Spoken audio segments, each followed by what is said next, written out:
A black hole is not what most people imagine. It is not a cosmic vacuum cleaner roaming the universe, swallowing everything in sight. It is not a hole in space like a pit waiting to consume matter. A black hole is something far more unsettling, a place where the rules of reality stop behaving like rules and start behaving like questions. It is a region of the universe where space collapses into itself. Time slows to a near standstill, and the familiar boundaries between past, present, and future lose their meaning. If the universe has places where it stops explaining itself, black holes are those places. At the heart of a black hole lies the event horizon, not a surface you could touch, but a mathematical boundary. Cross it, and the universe permanently loses the ability to communicate with you. No light escapes, no signal returns. Not because something is physically blocking the way, but because space itself is bent so steeply inward that every possible future points deeper into the black hole. Escape is not forbidden by force, it is forbidden by geometry. Once inside, moving forward in time means falling inward. Turning back is as impossible as moving backward through time. This alone makes black holes strange beyond anything else in the cosmos. Everywhere else, space is a stage where events happen. Inside a black hole, space becomes an actor. Direction loses meaning. Distance becomes irrelevant. Time stretches and distorts so severely that an outside observer would see you freeze at the edge of the event horizon, slowly fading, never quite crossing, while from your own perspective, you would pass through without noticing anything special. Two realities equally valid, contradicting each other completely, and the universe allows both to be true.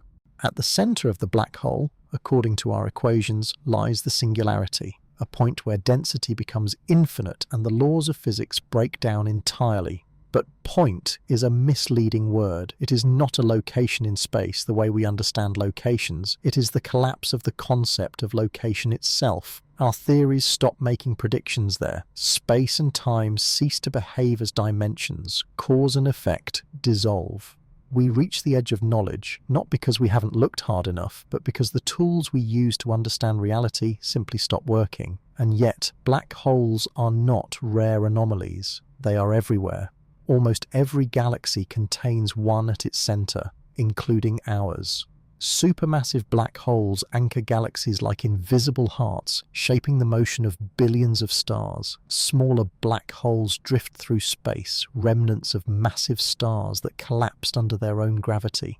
They are not mistakes, they are not exceptions, they are natural outcomes of the universe following its own rules to their logical extreme. This is what makes them so unsettling. Black holes are not monsters, they are mechanisms. They form when matter obeys gravity too well. When mass becomes concentrated enough, space-time curves so sharply that it folds inward, sealing itself off. No explosion, no rebellion, just inevitability. The universe allows them because the universe cannot prevent them, and despite their terrifying reputation, black holes are surprisingly orderly. From the outside, they are defined by only a few properties: mass, spin, and charge. Everything else, every detail of what fell in, seems to disappear. A star collapses, a planet falls, a library of atoms, histories, identities crosses the horizon, and all that complexity reduces to a few numbers. This reduction is so extreme that physicists call it the no-hair theorem.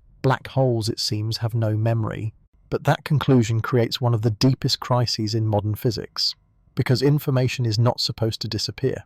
In quantum theory, information is sacred. The precise arrangement of particles, the correlations between them, the data describing a system, these things are not meant to be erased. They can be scrambled, hidden, transformed, but never destroyed. And yet black holes appear to do exactly that. They swallow information and give nothing back. Matter falls in with infinite complexity. What emerges, if anything, looks random. This contradiction between gravity and quantum mechanics is known as the black hole information paradox, and it is not a minor problem. It strikes at the core of reality. If information can be destroyed, then the universe is fundamentally unpredictable. The past cannot be reconstructed. Cause and effect lose their foundation. Reality itself becomes unstable.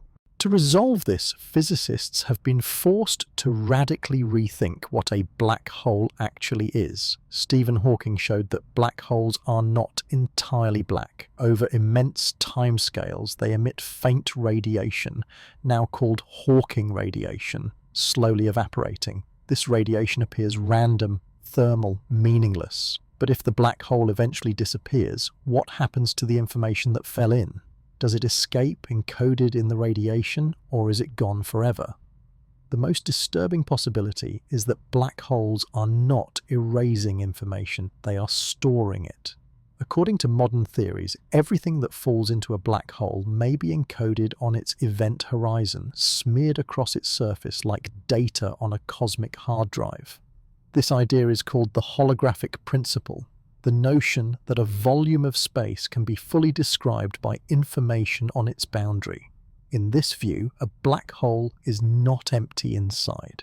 It is maximally full of information, compressed, structured, encoded at the smallest possible scales. Suddenly, the black hole stops looking like a void and starts looking like a processor. It takes in matter, energy, and information. It transforms them. It stores them. It slowly releases something back. And it does all of this according to precise mathematical rules. Not chaos, not destruction, transformation.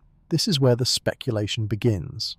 Because if consciousness, at its most stripped-down definition, is related to information processing, integration, and structure, then black holes become impossible to ignore. They are the most extreme information-dense objects in the universe. They contain more entropy than anything else of the same size. They maximize information per unit area. They obey thermodynamic laws. They evolve. They interact with their environment. They influence cosmic structure. They are not inert. They are active participants in the universe's unfolding. And unlike stars or planets, black holes operate on timescales that dwarf human imagination. They live for trillions upon trillions of years. They persist after galaxies fade, after stars burn out, after cosmic expansion stretches space thin and cold. In the far future of the universe, black holes may be the last structured objects left. Silent, ancient, slowly evaporating mines of gravity and data. Which raises a forbidden question. If consciousness can emerge from complex arrangements of matter and information, as it did in brains, why would it be limited to biological systems? Why assume awareness must look like neurons firing? Why assume thought must resemble thought as we know it? A black hole does not think like a human, but that does not mean it does not process. It does not perceive like we do, but perception itself may take forms we cannot imagine. We are used to thinking of consciousness as fragile, fleeting, personal, but the universe does not privilege fragility. It privileges stability, longevity, structure. Black holes are among the most stable structures ever formed. They are not temporary. They are not delicate. They are extreme endpoints of cosmic evolution. And perhaps that is precisely why the idea feels disturbing. Because if black holes possess anything resembling awareness, not emotions, not thoughts, but some form of internal state shaped by information and time, then the universe is not just filled with matter and energy, it is filled with silent interiors, with perspectives that do not speak, with entities that do not move yet shape everything around them. From this view, black holes are not dead ends, they are deep interiors, places where the universe turns inward on itself. Places where time behaves differently, information condenses, and structure reaches its limit. And if consciousness is anywhere near as universal as physics itself, if it emerges wherever conditions allow, then black holes may not just be objects in space. They may be the universe's most alien minds, not thinking in words, not dreaming in images, but existing as gravitational awareness, ancient, slow, incomprehensible, watching galaxies swirl, absorbing stars, encoding histories, waiting,